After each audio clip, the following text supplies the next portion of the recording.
మరణాత. ప్రియమైన ప్రేక్షకులారా, ఈ లెంట దినాల్లో ప్రవేశించిన మనము దేవుని యొక్క వాక్యాన్ని విని సరి చేసుకుందాం. ఈరోజు వాక్య ధ్యానాంశము పరమగీతముల గ్రంథము మొదటి అధ్యాయం 7వ వచనం. నా ప్రాణ ప్రియుడా, నీ మందను నీ వెచ్చట మేపుదువో, మధ్యాహ్నమున నెచ్చట నీడకు వాటిని తోలిదువో నాతో చెప్పుము. ముసుగు వేసుకొని నా దానినై నీ జటాకాండ్లో మందల యొద్ద నేనెందుకు ఉండవలెనో. చాలండి. ఆమేన్. ప్రియులారా, మనము చదవబడిన మాటల్లో పరమగీత గ్రంథము, పరము అనగా పరలోకము, గీతము అనగా పాట.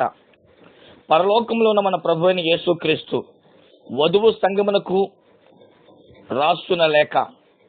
వధుడైన యేసుక్రీస్తు వధువైన మనము ఏ విధముగా ఉండాలో, ఏ విధముగా తయారు కావాలో మనతో పంచుకుంటున్న మాటలు. గ్రంథకర్త సొలొమోను మహారాజు అయిన 40 సంవత్సరముల సుదీర్ఘ పని ద్వారా దేవాలయం కట్టగలిగాడు గాని హృదయము అనే దేవాలయాన్ని కట్టుకోలేక భార్యల చేత అతడు మనసు త్రిప్పబడిన వాడై దేవుని ఉగ్రతను రుచి చూచిన ఈ సొలొమోను మహారాజు తన వృద్ధాప్య దశలో రాసిన 3 గ్రంథములలో ఒక గ్రంథము పరమగీత గ్రంథము. ఈ పరమగీత గ్రంథములో మొదటి అధ్యాయం 7వ వచనములో ప్రియుడు ప్రభు అయిన యేసుక్రీస్తుకు సాదృశ్యంగా కనబడుతుంది. ప్రియుడు ప్రభు అయిన యేసుక్రీస్తుకు సాదృశ్యంగా కనబడుతుంది. ఇక్కడ మంద సంఘముకు సాదృశ్యంగా కనబడుతుంది. అపోస్తుల కార్యము 20వ అధ్యాయము 28వ వచనం. అపోస్తుల కార్యం 20వ అధ్యాయం 28వ వచనం. ఇక్కడ మనకి 2 విషయాలు అర్థమైనవి. ప్రియుడైన యేసుక్రీస్తు మంద అయిన సంఘమునకు ఒక మాట చెప్పాలని ఆశపడుతున్నాడు. ఈ లెంట దినాల్లో ప్రభు అయిన యేసుక్రీస్తు లెంట దినాల్లో ఉంటున్న మనకి ఒక మాట చెప్పాలని ఆశపడుతున్నాడు. ఆ మాట ఏంటో తెలుసా? మధ్యాహ్నమున నెచ్చట నీడకు వాటిని తోలిదువో నాతో చెప్పుము అంటున్నాడు. ఏంటండి మధ్యాహ్నము, ఏంటండి తోలుట లేదా నీడకు వచ్చుట అనే మాటను మీకు వస్తే, దీనిని పరిశుద్ధాత్మ ద్వారా మనం నేర్చుకుందాం ప్రియులారా. కొద్ది నిమిషాలు ఈ మధ్యాహ్నము, ఈ నీడ అనే విషయాన్ని మీకు తెలియాలంటే మనకు మొత్తం 3 కాలాలు ఉన్నాయి. అదేంటంటే ఉదయకాలం, 2 మధ్యకాలం, 3 సాయంకాలం. సాయంకాలమే రాత్రికాలం అని కూడా పెట్టుకుందాం ప్రియులారా. అది నీడ సమయం. ఉదయకాలం అనుకూలమైన సమయం. చక్కగా తెల్లవారు కాబట్టి మన పనులు చేసుకోవడానికి, ప్రయాణం చేసుకోవడానికి, ఇంకేమైనా చేసుకోవడానికి అనుకూలం అని గుర్తుపెట్టుకోండి. మధ్యాహ్న కాలం కష్టకాలం, తీవ్రత ఉంటుంది, శ్రమగా ఉంటుంది, చెమటలు ఉక్కిరి బిక్కిరి చేసేస్తుంది. సాయంకాలం లేదా రాత్రికాలం కొంచెం విశ్రాంతి తీసుకునే కాలం. మాకెందుకండి ఈ మాటలు చెబుతున్నారు అని మీరు అనుకుంటే పొరపాటు. ఈ 3 విషయాల ద్వారా దేవాతి దేవుడు నీతో ఏదో మాట్లాడడానికి ఇష్టపడ్డాడు కాబట్టి ఈ చిన్నవాడిని వాడుకున్నాడు అనే విషయాన్ని గుర్తుపెట్టుకుందాం. పూర్తిగా వాక్యాన్ని విన్న తరువాత మీరు స్పందించవలసిందిగా మేము కోరుతున్నాం. ఈ 3 విషయాలు నేను చెప్పి ఈరోజు వాక్యాన్ని ముగిస్తాను. ఉదయకాలం అనుకూల కాలం అని అనుకున్నాం. దేనికి అనుకూలము అంటే దీనికి ఇంకొక పేరు పెడతాను, మీకు అర్థమవుతుంది. ఉదయకాలాన్ని కృపాకాలముగా మనం జ్ఞాపకం చేసుకోవాలి. అందుకని దేవుడు కృపాకాలంలో ఉన్న మనకి ఉదయకాలం అని ప్రస్తావించలేదు అక్కడ. ఉదయకాలము కృపాకాలం. ఎంతటి పాపినైనా క్షమించే కాలం. దేవుడి మీద తిరుగుబాటు చేసిన నీవైనా, మందిరాలను పడగొట్టేవాడువైనా, మోకరించిన భార్యను తన్నేవాడువైనా, దేవుని పనిని ఆటంకపరిచేవాడువైనా, ప్రార్థిస్తున్న వారిని ఇబ్బంది పరిచేవాడువైనా, మైకులు ఆపండి, సౌండ్లు ఆపండి అంటూ గోల చేసేవాడువైనా, దేవుడు ఈ కృపాకాలంలో క్షమిస్తున్నాడు. ఎంతటి పాపికైనా క్షమాపణ ఇస్తున్నాడు. అందుకనే దేవారాత్రులు నా చేయి చాచి ఉంచాను, లోబడిని జనుల వైపు అని భక్తుడు 65:2 యెషయా గ్రంథంలో రాసి పెట్టాడు. ప్రియులారా, మాకెందుకంటే కృపాకాలం, మాకు మా దేవుడు లేడా అని అనుకుంటే ఒక్కసారి మీకు చరిత్రను జ్ఞాపకం చేస్తాను. నేను కూడా హైందవ కుటుంబంలో నుంచి వచ్చిన వాడిని. మేము కూడా అనేకమైన పూజలు చేసిన వారు అయినప్పటికీ నాకు ఒక విషయం బయలుపడింది. అదేంటంటే, నా తండ్రుల కాలము కాదు కానీ నా పితరుల కాలమైన మా తాత ముత్తాతల కాలంలో మాకు దేవుడు లేడు, హిందువులకు దేవుడు లేడు. అలా గ్రహించిన మా తాత ముత్తాతలు చేసిన పని ఏంటంటే, దేవుడు లేని మాకు దేవుడు కావాలి అని ఆశపడి ఒక మట్టిని తీసి ఒక ప్రతిమను చేసి ఒక పేరు పెట్టి ఇతడు దేవుడు అని మాకు పరిచయం చేశాడు. దానికి ఒక పేరు పెట్టారు. అదే మొదటి పుట్టింది అని ఆ ప్రతిమకు ఏం పెట్టారంటే ఓం అని పెట్టారు. ఓం అనే దానికి అర్థం ఏంటో తెలుసా? అది అకార ఇకార మకారంలో నుంచి వచ్చింది ప్రియులారా. అకారము, ఉకారము, ఇకారము. దీని అర్థం మీకు చెప్పాలంటే ఇంగ్లీష్ లో GOD అంటారు. జి అనగా జనరేటర్, సృష్టికర్త. అకారం అనగా సృష్టికర్త. ఈయనే సృష్టి ప్రారంభించాడు. ఇకారము అని అనగా మనం గమనించిన వారమైతే O for organizer, GOD, G for generator, O for organizer అంటే నిర్వాహకుడు, నడిపించేవాడు. ఉకారం మనం గమనించిన వారమైతే డిస్ట్రాయర్, అవసరం వస్తే నాశనము చేయవాడు అన్న మాటను GODగా పెట్టి దేవుడిగా పరిచయం చేశారు. కానీ ఒక్క విషయాన్ని మనం చరిత్ర ద్వారా కంపల్సరీ ఒప్పుకోవాల్సిందే. ఇది ఇజ్రాయేల్ బుక్ లో మేము చదివింది.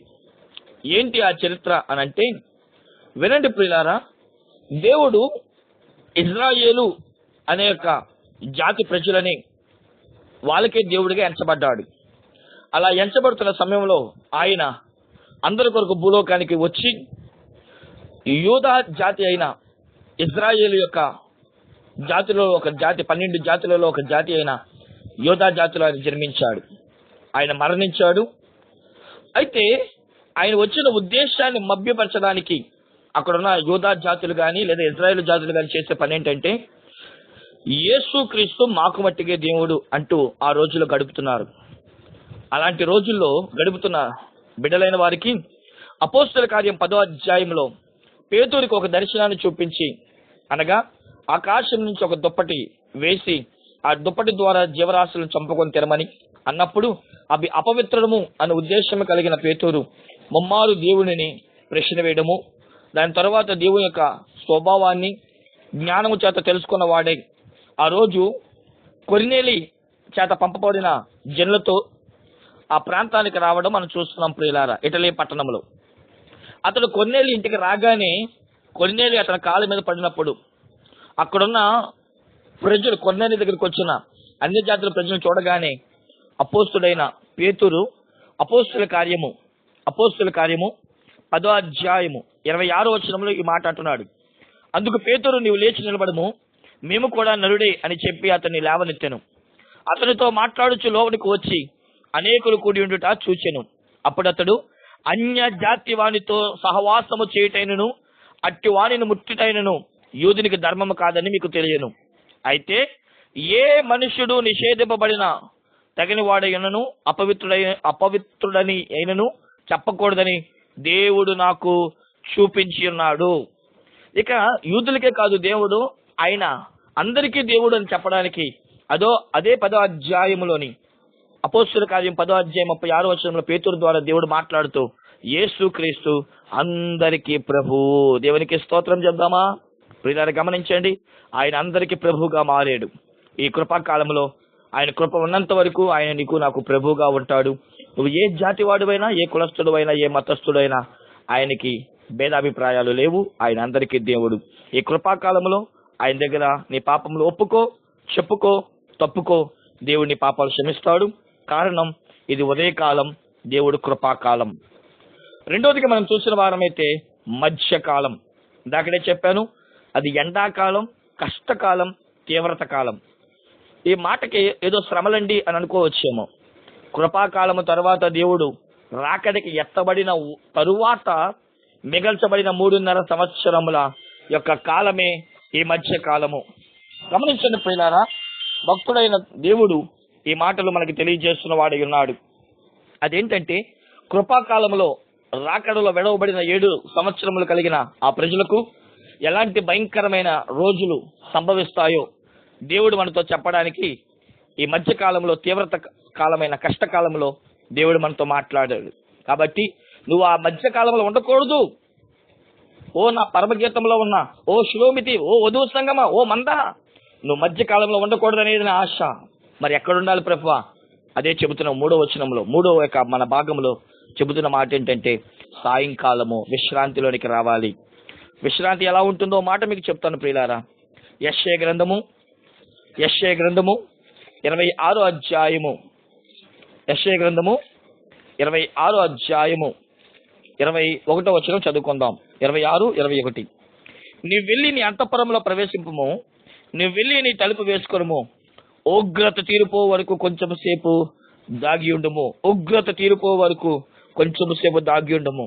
తలుపు వేయబడుతుంది, రాకడ అనేది ఎత్తబడింది. నేను పరలోకములో తీర్పులోని రాకముందు కొంచెము దినములు, అనగా 3.5 సంవత్సరములు కొంచెంసేపు నువ్వు ఏమై ఉంటావంటే దేవుని యొక్క పరలోకములో కొంచెము సేపు దాగి ఉండమంటున్నాడు. తలుపు మరుగు చేయబడుతుంది. ఈ తలుపు రాకడకు సాదృశ్యంగా కనబడుతుంది. దేవుడు ఆశపడేది కష్టకాలంలో ఉండవద్దు, పరలోకంలో చేర్చబడే భాగ్యంలో ఉండాలంటే ఉదయకాలమైన కృపాకాలం దేవుడికి ఇచ్చాడు. మనము కృపాకాలంలో ఉన్నాం. ఇది చెప్పుకుని పాపాలు ఒప్పుకొని తప్పుకునే కాలం కాబట్టి ప్రియులారా, మనము కూడా ఈ కృపాకాలంలో వినియోగించుకుంటూ మధ్యకాలంలో నుండి నీడ అయిన సాయంకాలంలో, అనగా విశ్రాంతి ఇచ్చే పరలోక రాజ్యంలో చేరే భాగ్యములో నువ్వు నేను చేరాలన్నదే దేవుడి ఉద్దేశం. దేవుడి వాక్యము ద్వారా నిన్ను నీడలోనికి ప్రవేశించే భాగ్యము పరిశుద్ధాత్మ దేవుడు అనుగ్రహించును గాక. ఆమేన్. మరణాత.